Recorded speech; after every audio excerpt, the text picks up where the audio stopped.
Assalamualaikum warahmatullahi wabarakatuh. Sahabat-sahabat, kembali ke konten ngaji santai. Kali ini konten kita tentang ngaji santai, tentang dunia keislaman. Nah, bagaimana tentang keislaman? Yang pertama kali kita bahas adalah rukun Islam. Yuk kita bahas tentang rukun Islam. Nah, setiap manusia di Indonesia pasti punya agama. Sudah barang tentu agama kita adalah agama Islam. Agama Islam mempunyai rukun Islam. Bagaimana rukun Islam? Yang pertama adalah membaca syahadat. Apa syahadat itu? Kalimatnya adalah asyhadu alla ilaha illallah wa asyhadu anna muhammadar rasulullah. Yang artinya saya bersaksi bahwa tiada Tuhan selain Allah dan Muhammadur Rasulullah. Saya bersaksi bahwa Nabi Muhammad adalah utusan Allah. Makna la ilaha illallah adalah tiada Tuhan selain Allah. Maka kita meyakini bahwa di dunia ini tidak ada Tuhan, hanya satu-satunya Allah Subhanahu wa Ta'ala. Nah, apabila kita meyakini bahwa ada Tuhan selain Allah, maka itu disebut dengan syirik. Kemudian kita meyakini bahwa Muhammadar Rasulullah, bahwa Nabi kita adalah Nabi Muhammad SAW. Apakah Nabi Muhammad itu hanya satu-satunya Nabi? Tidak. Nabi Muhammad adalah Khotamul Anbiya atau penutup para Nabi. Sehingga kalau ada Nabi-Nabi setelah Nabi Muhammad itu dipastikan bohong. Maka Nabi Muhammad SAW adalah penutup para nabi, Khotamul Anbiya. Maka asyhadu alla ilaha illallah wa asyhadu anna muhammadar rasulullah adalah kalimat syahadat yang diucapkan ketika kita masuk agama Islam. Bagaimana kita sejak lahir? Apakah kita juga harus mengucapkan asyhadu alla ilaha illallah atau dua kalimat syahadat? Kalau kita lahir, bapak dan ibu kita Islam, maka otomatis kita sudah beragama Islam. Kita tinggal belajar tentang Islam dan melaksanakan perintah Allah dan menjauhi larangan Allah. Nah, apabila yang awalnya bapak ibunya adalah Kristen dan dia sudah mengikuti Kristen atau Nasrani atau Yahudi dan sebagainya di luar Islam, maka ketika dia ingin masuk Islam, maka pertama kali mengucapkan syahadat, asyhadu alla ilaha illallah. Yang kedua, sahabat-sahabat, adalah melaksanakan sholat. Apa sholat itu? Adalah perintah Allah yang diperintahkan kepada Nabi Muhammad pada waktu Isra Mi'raj 27 Rajab. Sholat merupakan ibadah yang paling dasar. Yang dilakukan oleh umat Islam semuanya. Maka tidak bisa ditoleransi, semua umat Islam wajib melaksanakan sholat. Apabila kita dalam keadaan sakit pun tidak mampu untuk berdiri, maka kita melaksanakan sholat dengan cara duduk. Yang kedua, apabila duduk pun kita tidak mampu, maka kita melaksanakan dengan berbaring. Kalaupun berbaring pun kita sudah tidak bisa, maka dengan isyarah, hanya dengan kedipan mata. Apabila kita sudah tidak bisa apa-apa, hanya bil qalbu, dengan hati. Itu adalah kewajiban kita sebagai umat Islam untuk melaksanakan sholat. As-sholatu imaduddin. As-sholat itu adalah tiangnya agama.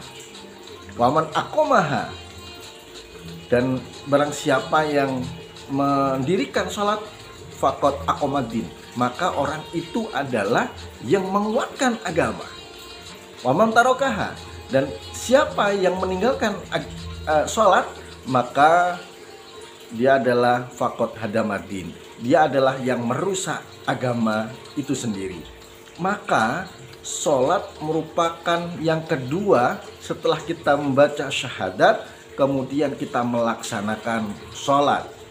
Berapa rakaat sholat itu? Adalah 17 rakaat dalam satu hari satu malam. Yang pertama adalah sholat subuh 2 rakaat, kemudian zuhur 4 rakaat, asar 4 rakaat, maghrib 3 rakaat, isya 4 rakaat. Yang ketiga adalah menunaikan zakat. Zakat merupakan perintah Allah yang rizki kita, sebagian dari rizki kita itu diberikan kepada orang yang tidak mampu. Siapa orang yang tidak mampu itu? Disebut dengan muzaki, orang yang berhak menerima zakat.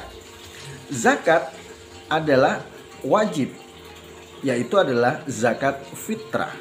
Zakat fitrah ditunaikan ketika di bulan Ramadan menjelang Idul Fitri.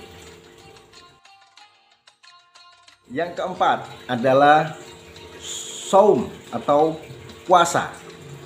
Puasa ada 2 yang wajib. Yang pertama adalah puasa Ramadan. Yang kedua puasa nazar. Puasa Ramadan sudah jelas di dalam Al-Quran bahwa kita diwajibkan untuk melaksanakan puasa Ramadan selama 1 bulan Ramadan. Wajib hukumnya. Yang kedua adalah puasa nazar. Apa puasa nazar itu? Ketika kita punya hajat, kita berjanji suatu saat kalau hajat saya tercapai, maka saya akan melaksanakan puasa. Maka wajib untuk dilaksanakan puasa ketika hajatnya terpenuhi. Itu nomor 4, yaitu adalah melaksanakan ibadah puasa. Yang kelima adalah ibadah haji. Nah, ibadah haji dilaksanakan pada bulan Dzulhijjah. Apa haji itu? Melakukan perjalanan ibadah di Mekah dan Madinah. Di antaranya adalah wukuf di Arafah. Akan tetapi ada tanda kutip, yaitu bila mampu. Apabila kita mampu secara ekonomi, uang kita ada untuk berangkat ke Mekah dan Madinah, maka kita wajib untuk melaksanakan ibadah haji. Yang kedua adalah apabila kita sehat. Kalau kondisi kita sudah tidak sehat, maka kita pun tidak diwajibkan untuk melaksanakan ibadah haji.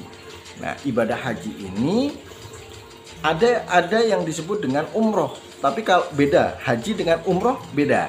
Kalau umroh tidak wukuf di Arafah. Tapi kalau haji wukuf di Arafah. Umroh tidak ditentukan waktunya kapan. Kalau ibadah haji ditentukan di bulan Dzulhijjah, maka tanggal 10, 11, 12, 13 Dzulhijjah disebut dengan Yaumul Tasyrik atau hari tasyrik. Itu hari di mana kita tidak diwajibkan untuk menjalankan puasa atau diharamkan kita menjalankan puasa di hari tasyrik. Nah, itu sahabat-sahabat pelajaran kita kali ini tentang rukun Islam. Terima kasih sudah menonton video ini. Kita akan terus update tentang pelajaran-pelajaran agama Islam.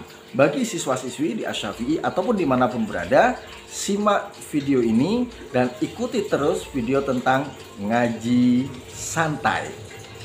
Terima kasih. Wallahu muwaffiq ila aqwamit thoriq. Wassalamualaikum warahmatullahi wabarakatuh.